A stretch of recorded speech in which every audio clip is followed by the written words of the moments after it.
vu l'heure et vu la définition du jour, je crois que ça va être la dernière. Pour les problèmes conséquents, surtout actuels, mais qui ont toujours été, d'injustice entre celle qui est subie et celle qui est engendrée. Donc, ce qui vit, jusqu'au jour d'aujourd'hui, ce qui vit ne pouvait que mourir. Or, au jour d'aujourd'hui, ce qui est mort peut vivre. Donc, à un moment donné, quel qu'en soit l'attaque,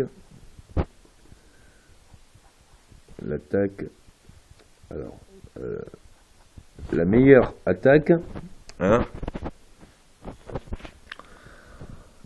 et de ce qui est égal, la meilleure attaque, et c'est égal à la plus de défense. Voilà. Donc, pendant longtemps, on s'est dit, la meilleure attaque, c'est la défense, et la meilleure défense, c'est l'attaque. Comme quoi, c'était ça.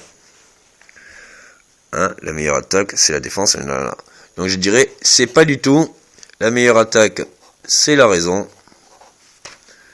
Meilleure attaque, c'est la raison.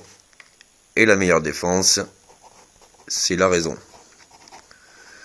Donc, désolé,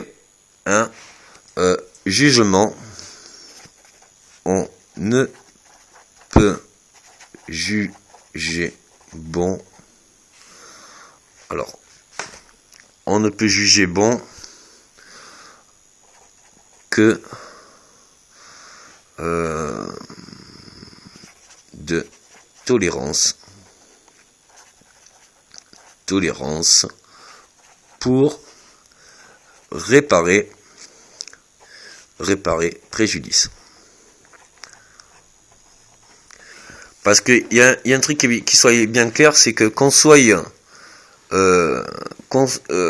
victime, la victime devient un bourreau, le bourreau devient une victime. À un moment donné, la seule chose qu'on peut se dire, c'est que ça s'arrête. C'est-à-dire qu'on permet au bourreau, qui lui souvent a été victime, tout bourreau peut avoir conscience que justement il a fait faux et ci et ça, et qu'il se doit, pour le commun de tous et pour le respect de tous, de réparer toutes ses erreurs. Si ça l'est, justement, on va dire, à la bienveillance et surtout au regard de tous, c'est-à-dire qu'il ne recommence pas ses bêtises.